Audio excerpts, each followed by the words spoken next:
Hey everyone, Darren here from the Music Vault. Just trying to straighten myself out. I am doing a contest entry, and I never do contest entries. I don't win anything. I never win anything. But I figured that I would enter this one because I just thought the whole thing was cool. It's Matt from the Accusation Network. The whole contest, even if I don't win this at all, I don't care, just because I think the whole thing is so cool. It's something I've never come across on the vinyl community, the VC, whatever. I haven't come across this one. So the way he's got his contest set up, it's 2,000 subs, and he's got it broken down into 8 sections, and they're all labeled after his favorite band, which is Kiss. Hotter Than Hell, Dressed to Kill, Destroyer, Love Gun, Unmasked, and then Creatures of the Night, Asylum, and Revenge. And what you got to do is you got to show an album or song that pertains to that topic, show it, and then give a story on it from your personal life or whatever. So I got my notes here. I really had to kind of research this one. I had to go through my Discogs, look at all the covers for certain things, and as I show you, as I do the video, and as I'll show you, you'll see what I mean. And I'll post the video tonight, but I'll have to go in tomorrow and edit it, because I'll have to add all the questions at the bottom, and I have to do that on my daughter's computer, because I do this all through my phone. And yeah, I can't. It would take forever to sit here with 2 thumbs like an ape and type. So I got my vinyl pick. I tried to keep it all vinyl, but the one album that Matt showed I don't have. So, and I understood what he was talking about with that, how he wanted it. And then I wasn't going to watch anybody's video. I was just going to do it, because I didn't want to get nailed and people say, oh, you copied me or whatever. But I saw Metal Mickey did one. I figured, what the hell? He's got some cool stuff, so let's watch his. And the one album that I was going to use, he used. So I went with the CD, because it doesn't do this on the vinyl. And if you watch Metal Mickey's, the Possessed at Beyond the Gates, where it opens like this, and it shows you everything in it, yeah. I have the vinyl version, on Cobra Records, so it's an original pressing from 100 years ago. So I had to do something else. So that's the only CD that I have. Otherwise, it would all be, vinyl. And I think because Matt doesn't show CDs, he just shows vinyl. I wanted to do it just vinyl, but I couldn't because I was going to use my Eotrope album, which is right there, but it doesn't really, you pull it out and it's cut out and just reveals the guys, but it's already, I figured, what the heck, this is a little cooler. So, and I have my apple cider. I've been drinking this stuff like a bucket full. So without further ado, and I got my notes here, so if I'm reading, sorry. Okay, so question 1, or category 1, Hotter Than Hell. Show me an album cover or song that depicts fire, flames, or the burning pits of hell. Then tell me about the hottest place you've ever visited and why you went there. Well, I picked Celtic Frost, Into the Pandemonium, because it's kind of like a burning city. Could be hell. I don't know. But I picked this one. Some people say Celtic. Some other people say Celtic. I say Celtic because it sounds better, I guess. But yeah, so that was my... And this is on Cobra Records as well. Original pressing from 1987. This one came out after the Megatheron. But yeah, so my pick for this one is Celtic Frost, or Celtic Frost Into the Pandemonium. And the place I visited, took the family on a vacation down south to Florida. And we went, and it was, some days it was hotter than the hubs of Hades. We also went to Mexico. It's a family vacation, and that place was freaking hot too. But that's what my wife wanted. She wanted to go somewhere where it was hot, so that's what we did. Number 2, Dress to Kill. Dress to Kill album. Show me a cover or a song that depicts extremely fancy dress or none at all. Then tell me about an outfit or style you wore as a kid that you wouldn't be caught dead in again. So mine, I went with Rush. And everybody that knows me knows pretty much I can't enter a contest or show a thread or anything without at least one Rush album. And the fancy dress in particular was their kimonos that they were famous for back in this 2112 era. I mean, you can't get away from that look.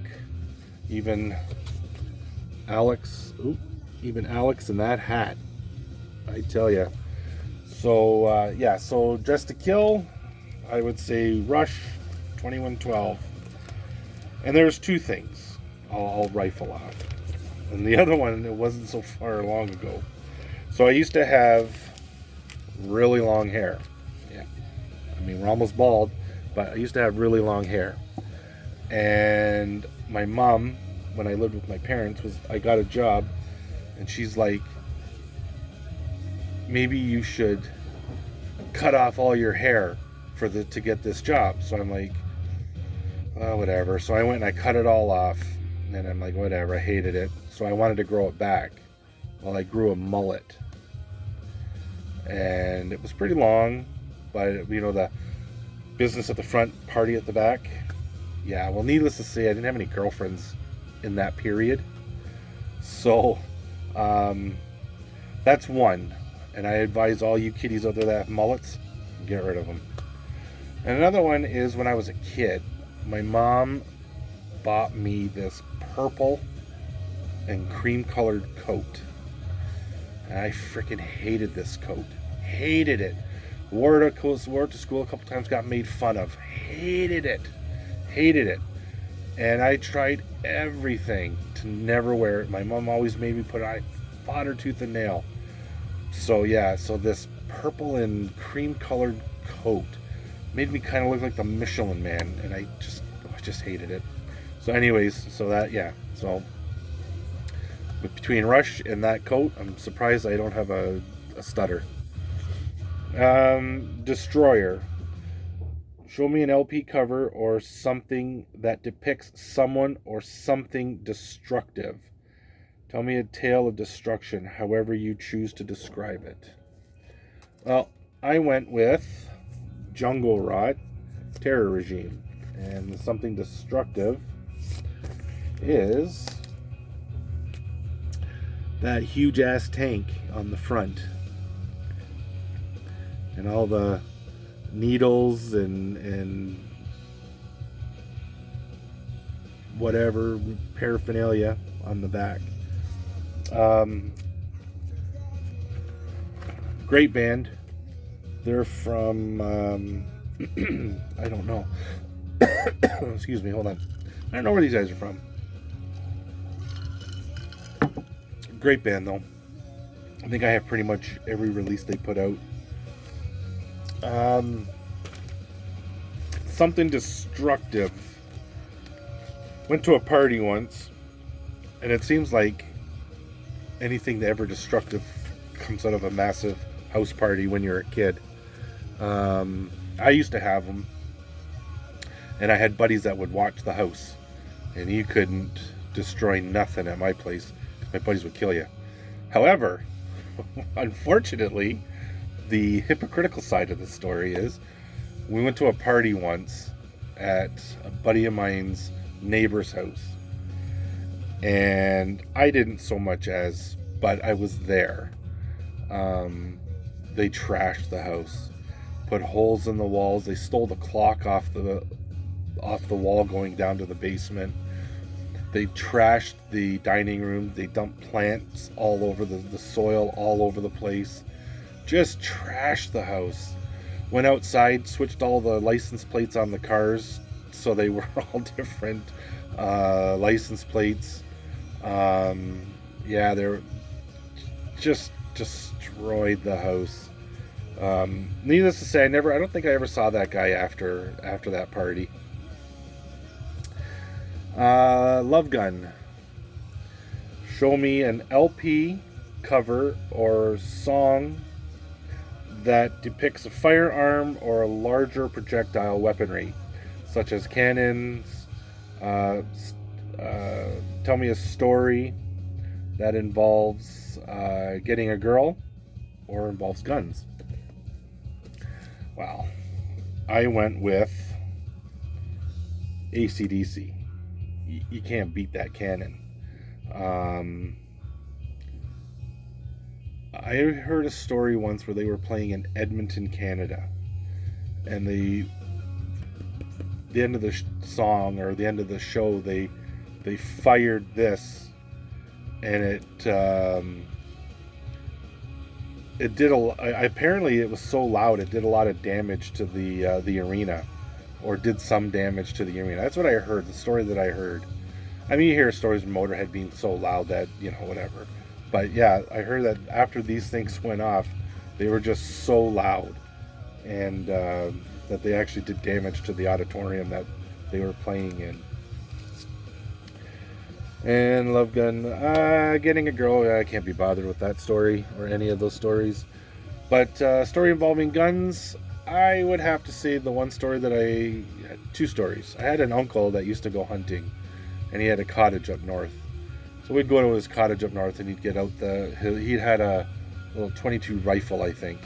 So we'd get out and we'd shoot that rifle off. And then just 10 years ago or so, I went and got my gun license up here in Canada. And my father-in-law took me to the gun range and shot off his 22 handgun. And a lot of fun. I'd love to own a gun. I'm not opposed to people owning guns. I'm not one of these guys that, gun violence, and I think it's like all boils down to the person who has the gun. It's not the gun that kills, it's the person. So whatever your affiliation is, it's your opinion.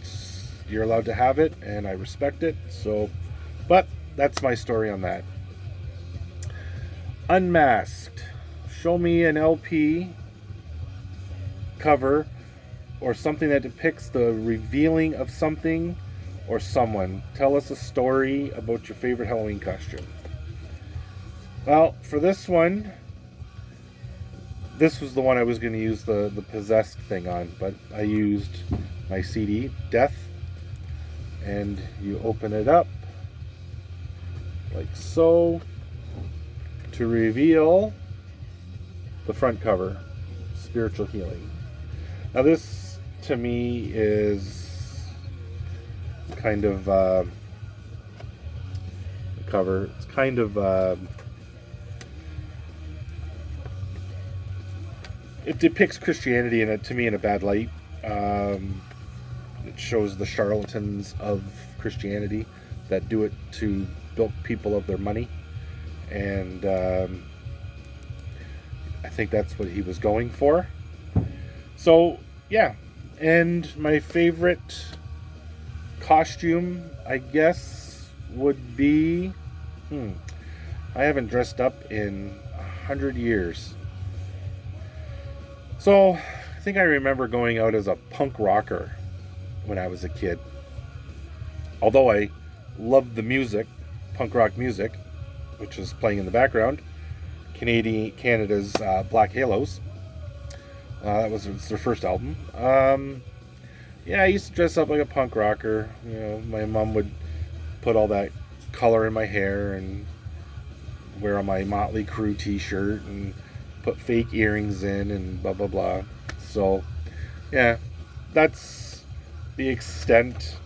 And I kind of grew out of that phase real fast because I just was never really kind of into it. I remember one time my mom dressed me up as a pirate when I was a kid, and she took pictures. My brother was forget what he was, a hockey player or something, and I was a pirate.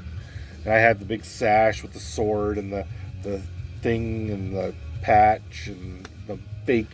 I mean, I'm probably 7, so it was like colored on goatee, and yeah, it was pretty funny. So, I mean, you do it when you're a kid, right? You have fun with it. I mean, my best friend now, he paints his face like the Boston Celtics every time they play basketball. So, Creatures of the Night. An LP cover or song that depicts vampires, werewolves, or other mythical creatures lurking in the shadows. Tell me one of your favorite, wildest nighttime stories. Nighttime stories. I gotta think of that one for a minute. But album, I would say Y&T, Down for the Count, with Dracula. And I don't even know when this... Apparently this is their worst album. I haven't listened to it in forever, but I love Y&T. But, yeah, so that's the Creatures of the Night LP. Favorite wildest nighttime stories. Okay, so I'll use this one. So, up in Canada here, and I think they border into Niagara-on-the-Lake, which is like an old little town that's been around for years, like for a long time. A lot of historical, significance with Niagara-on-the-Lake. Anyways, we as kids used to all pile into a car and drive down to what is called the Screaming Tunnels in just on the outside of Niagara-on-the-Lake.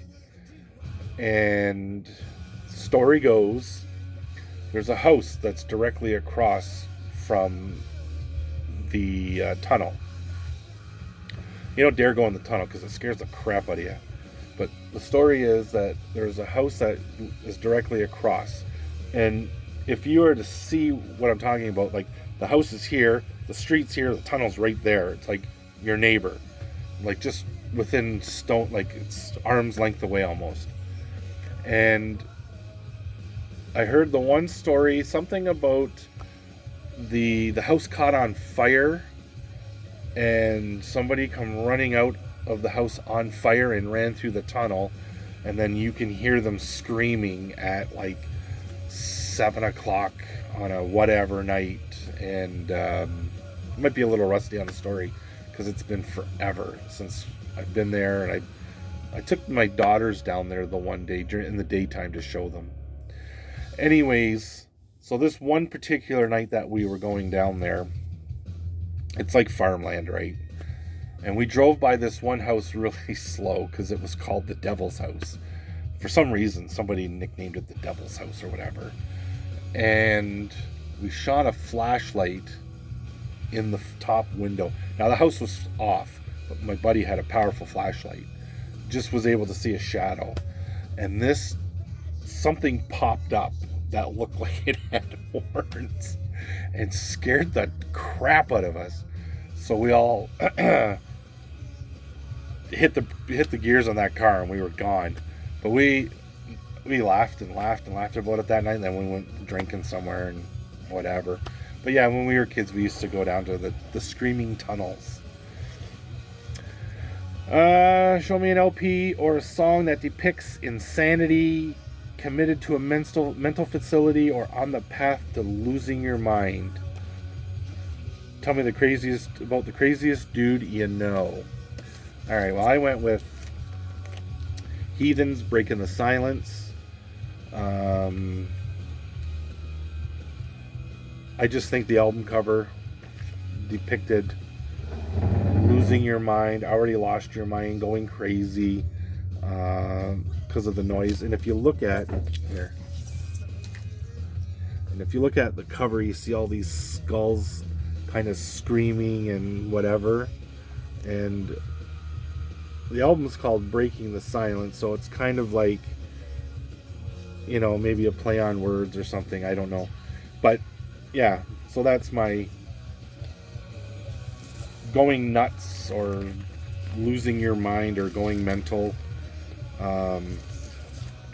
Okay, so craziest dude I ever met, besides my best friend. The guy's, he's a couple of cans short of six-pack some days. When we were kids, man, he did some stupid things that even his mother shakes her head at. Anyways, I'm not going to talk about that guy. I'm going to talk about this guy. So that party that I was telling you about, we were at that guy's place a separate time before the party, I think. And it might even, you know what, maybe it was even the day of the party. Can't remember. But anyways, I was with my girlfriend at the time, and we had gone to Pop Tones in Niagara Falls. Pop Tones was a head shop / record shop. He had everything, and bought a lot of stuff from there. But that night I went with this girl that I was dating, and I picked up Creator, Endless Pain, and it was on blood red vinyl. So I got it with me, carting it everywhere, and I go into this guy's house with my album. And he's got a stereo. So I said, can I put my album on? He goes, oh yeah, sure, go ahead, blah, blah, blah. So I pull it out. He goes, oh wow, it's red, blah, blah, blah. And I put it on, and we're listening to it. And I mean, if you know, it's Creator, Endless Pain. And out of the blue, this guy turns to me and he goes, have you ever tasted human flesh? And I went, what? And the girl I was with at the time, she's looking at this friggin' guy, and she's like, this guy's, he's nuts. He's crazy. And I'm like, what are you talking about? And he goes, yeah, man, if you ever tasted human flesh, it's friggin' awesome. And he's going on like this. And I turned, I'm like, yeah, you know what? I'm just going to take my record, and I think I'm going to go home. And I went and grabbed my album and whatever. And I can't remember the timeline, because this is going back like 30 years ago, 25 years ago. I can't remember. And I said to my one buddy that was friends with him, I go, what's up with that dude? And he goes, yeah, he's just spun like that. He just will say stuff off the cuff that you're like, what the hell? So, yeah. So I would say, bar none, that guy is nuts. So he'd be the craziest dude I ever met. And the last one is, show me an LP or a song that depicts any sort of payback, vendetta, or just desserts. Then, when you got, I'm reading my notes, and I tried to paraphrase, because then when you got Sweet Revenge or Somebody Got You, I went with Pantera's Vulgar Display of Power. To me, that looks like a guy shot his mouth off, and that dude there is getting sweet revenge. He's knocking out a couple of chiclets. That's, I mean, that's about the slow and skinny of it. Revenge story on revenge. Well, I don't know if it's a revenge story, because I'm not a very vengeful person. I don't believe in revenge. Being a Christian, there's a verse in the Bible that says, "Vengeance is mine, saith the Lord; I will repay." So I kind of don't look for revenge. And to be honest, I don't know anybody that's ever gotten revenge on me. However, I will tell you this story. Got into a little bit of trouble at work one time. I'm not going to get into the specifics on it. But I got nailed for something that I didn't do. And it was very clear that I didn't do it. But my boss at the time, she decided that she was going to nail me to the wall anyways. So I was disciplined accordingly and had to jump through hoops and had to apologize to this guy for something that I didn't do. And sometime later, within the year, the boss was leaving. Now, I don't know behind the scenes from management, but the story that I heard, that she was kind of asked to leave. She wasn't doing her job properly, and this was kind of like a catalyst thing. I don't know. As for revenge from me, I did not like her after that. I was bound, bent, and determined that we weren't going to be, like, we were very friendly. I was very respectful to her. Afterward, she was my boss. I was the employee. That's how it worked. But I will say, when she was leaving, I did wish her the best, because I don't need that karma on me. I don't need that you reap what you sow. I felt that I needed to be the bigger person, and it wasn't to toot my own horn. I just felt that, and that's how I tried to live my life. So revenge, was it not? I'll leave it up to the interpreter to interpret. But anyways, that's my video. That's my contest entry to the oh my goodness, Matt's channel. Sorry, Matt.